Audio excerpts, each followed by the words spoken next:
Alright everybody, welcome back to another episode of Ray Starting with the Basics. Don't forget to go ahead and subscribe down below so that way you actually can see the most up-to-date videos and get a reminder when they're coming up. And if you like the video, don't forget to click the like button.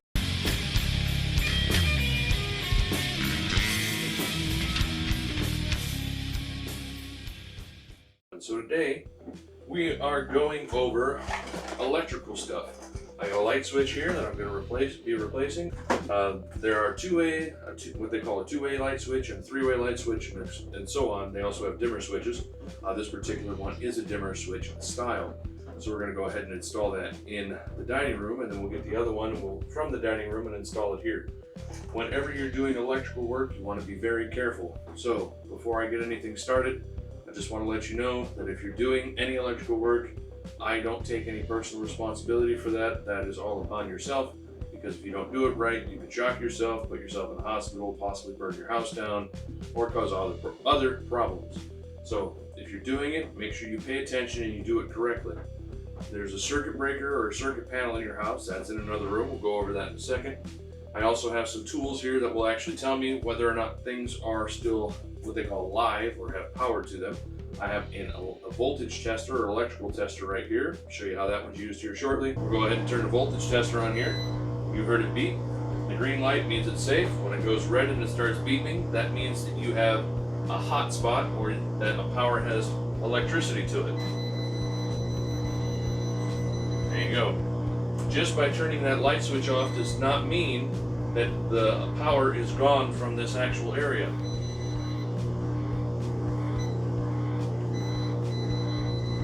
You can hear that. So, some people do it when the power is still there. I prefer not to have the power applied at all, so we'll go ahead and get that turned off, and hopefully my washer stops making noise. Everything will be fixed. And then we'll go ahead and pull the old one from the dining room out, because that's the one that we want on a dimmer switch. We'll put that one in here, and we'll take the dimmer switch and put that in the dining room. So I'm going to take you along with me and show you my circuit breaker or my electrical panel, and how to turn that off. Bear with me just a second. Alright, here you go. So this is what my electrical panel looks like. It's the new one that our electrician installed for us. It's actually all the way up to date now, which is nice. And they have different numbers on them. Let's see if I can show you what some of these numbers are. There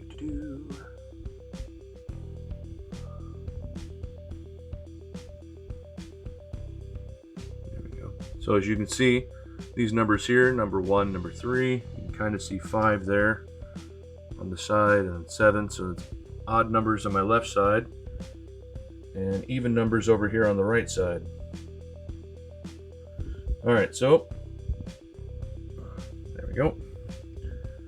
Right here, he actually went ahead and wrote down everything for me so I know which breaker goes to what. So I'm going to go ahead and turn that breaker off for the laundry room.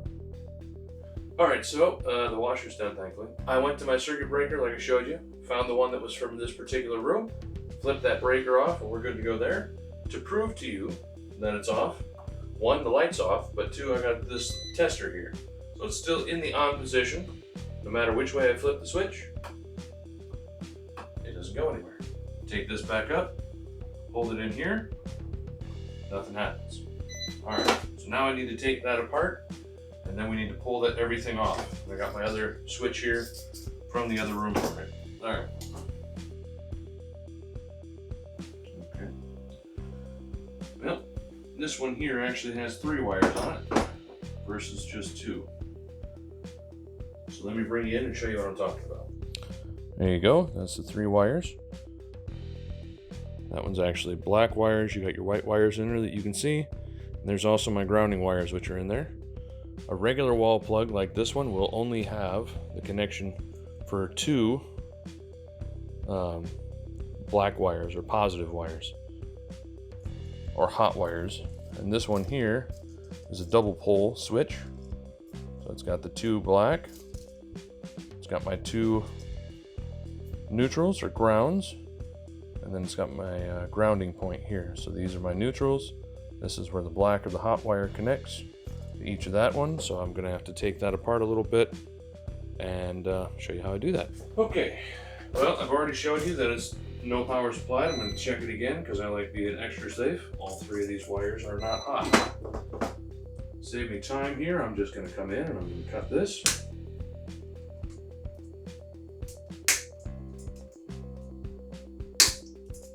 That old switch is out. There we go. Well, there's a whole lot going on in there. I don't know if I want to take that one apart. Yeah, I'm not going to take that one apart. So I'm going to go grab an actual switch. But what you're going to do is you're going to grab this here.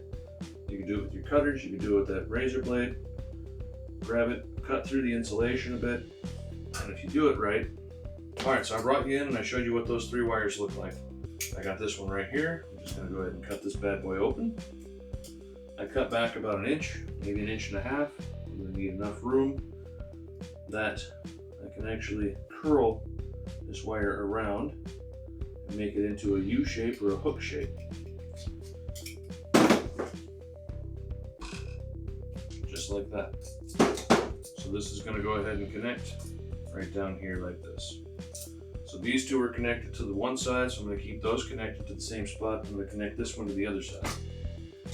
You're using a knife like this one instead of wire strippers. You do have to be a little bit careful, but this is solid core wire and it's 12 gauge wire, or at least it should be at least 12 gauge for your house. Cut all three of these and we'll get back at it.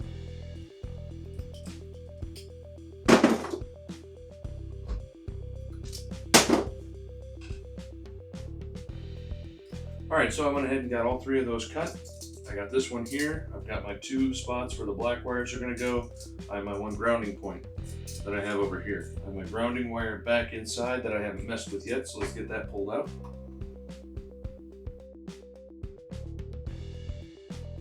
Okay, so as I'm doing this, one of the other things that I noticed is that these wires are set up in a fashion that doesn't allow me to pull this forward. These white wires, which are my neutral wires, are set up in a fashion that won't allow me to pull my grounding strap all the way forward like what I need to do. Thankfully, these are already twisted together, but that's not the right way. This is actually an illegal repair. Anytime you do that in a house, this does not work. It has to have what they call a wire nut, which is one of these things. They come in different colors, different shapes, different sizes for different gauges. A wire nut has to be on that. If it's not considered safe. That technically is not going to go anywhere. I'm not that worried about it. But if I'm making it completely legal, which is a lot of this is what I found in my house when I'm doing it and stuff like this, then I need to fix that as the homeowner. And again, it's one of the reasons why I say you do any of this work, you do it at your own risk. All right, so this, I'm going to push up through the white wire. I've just created my opening there. That's going to allow it to come forward, which will allow me to take my white or my neutral wire and push it back inside here. Okay. Now I can get to actually making this switch attached. Again, these two are to one side, this one's to the other side. To show you what I mean by that, I'm going to turn the breaker back on and then I'll test these again and show you which one's actually the hot wire.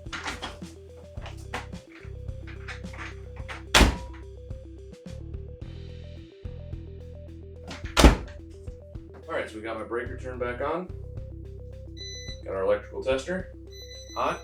Not hot, not hot.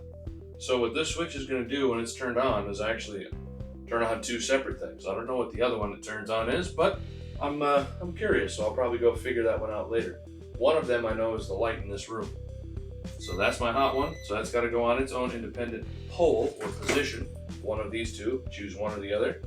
And then these two will go together on the other side. So let's go ahead and get that turned back off. We'll put it together.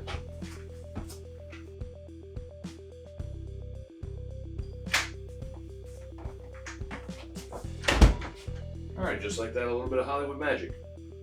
Tester back on, breakers back off. That was my hot wire. Again, check all three. All right, so now I'm going to take my pliers and I need to go ahead and make a loop to start with. So we'll just go ahead and get this turned over here.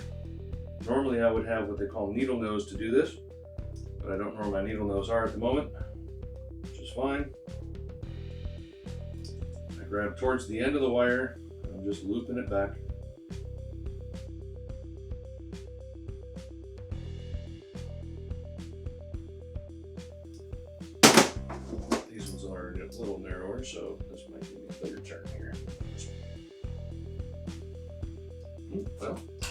glad I did that because I just broke that right off. It's another thing to be careful of. All right. Cut it up.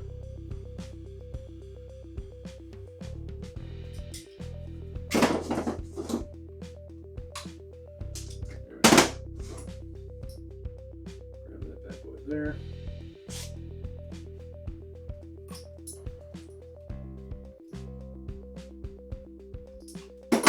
Okay, let's bring you in, show you what these look like, and we're gonna put them on. There you go. All three of those were straight. Now they're not. It's gonna fit around these. My grounding's gonna go over that. All right, so I'm gonna put that one that I know is hot on the top. I'm gonna rotate the wire around. Sometimes you gotta actually force it to move.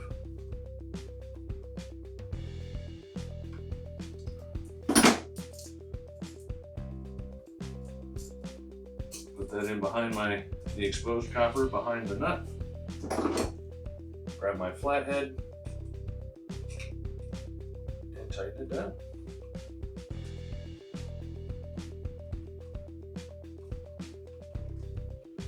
Put a little forward tension on it as I'm actually tightening it, so you notice I'm kind of pulling out. It's not loose, I got some tension there. I want that tension because it actually allows me to make sure that my hook that I created has the best contact. I'm going to do both of these. It's going to be a little bit tricky, so I'm going to back this one off a little bit, which it won't actually. So I have to slide both of these hooks in here and then tighten it down.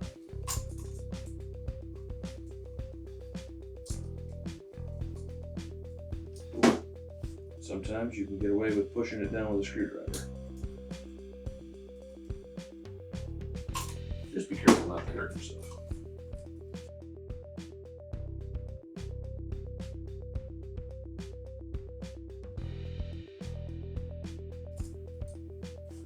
Both of these are now in here.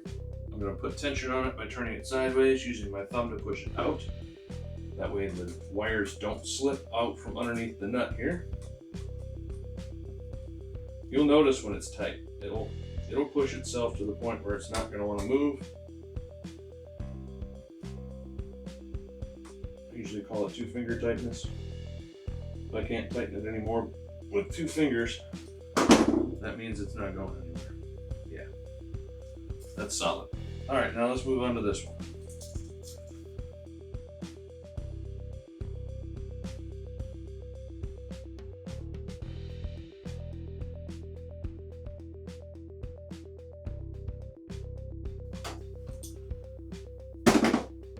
Okay.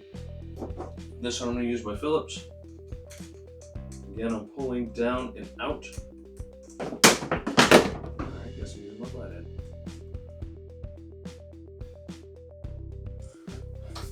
Okay, so I've done this enough times I know that it's going to work, and when I push it back into the wall, it's not a problem. You can fold the wires so they kind of look like an S shape, up and down a bit, and then actually push it in. If you've never done this before, and you want to make sure you've done it right, go ahead and turn your breaker back on, turn your switch into the on position. When you get back into the room, you want to wait till you get into the room, because if you did something wrong and for whatever reason it starts sparking everywhere, then you're there, so you can either turn it off or cut the wire. I recommend turning it off or running across the room to turn off the circuit breaker. So you don't shock yourself. Cutting the wire, you can definitely shock yourself. If it's live, you don't want to do that. All right, so that's set up. I'm going to push this back in place here.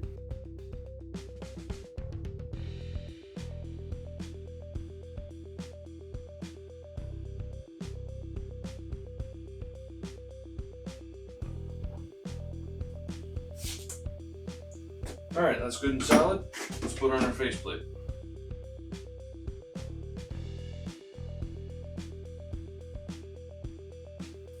There we go. All right, so with those basic tools that I showed you in episode 2 and episode 3, I used all those and this tester. If you don't have this tester and you don't want to buy it, that's fine. Turn the light switch on, go over to your circuit panel, start flipping switches until you find out which one it is that turns the one off in your house, if they're not labeled correctly. Mine weren't before, they are now, which is nice. All right, so those 3 wires that were the grounding wires, I could have taken those and put on an extra piece and put a cap on there, right? Like the white wires that you saw, and then taken that solo piece and then connected it to my switch. Thankfully, the switch that I have gave me enough room that I didn't have to do that. I was able to compress all three of those together and hold them together that way. If you are putting wires behind a faceplate like this one, then you actually need to have those caps on if there are exposed wires there. If you don't have the caps on, it's a violation of code. You can get in big trouble for it. You can burn your house down. You can do all kinds of things. I'm not trying to say that to scare you. I'm just trying to say that so that way you have the knowledge. I did not do that to these other ones, but they are now held in place by that nut, by that screw that's in there.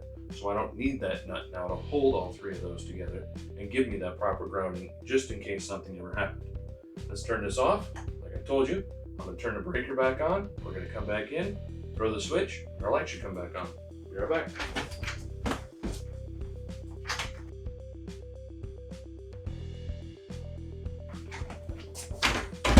All right. Turn our breaker back on. Let's go ahead and flip the switch. No weird noises. I'm not smelling anything. The light's back on. I'd say that's a win. All right, thanks for tuning in for this week's topic. We'll go ahead and I'll throw that wall plate in on the other side. Same thing with the wall plate. You take the old one out, pay attention to where the black wires go. If they are old like mine, where they plugged into the back and the writing's worn off, hot is black most of the time. If your house is wired differently, one of these will tell you. A multimeter will tell you as well. But 99% of the time they're wired correctly, so the black wire is going to be the hot side, the white wire is going to be your neutral or your other side, and the one that's green on the bottom is for grounding, which is the bare copper wire. Now you got the knowledge, now you got the experience, now you can change some of these out. Thanks for tuning in. Don't forget to click the like and subscribe button down below. We'll see you on the next episode.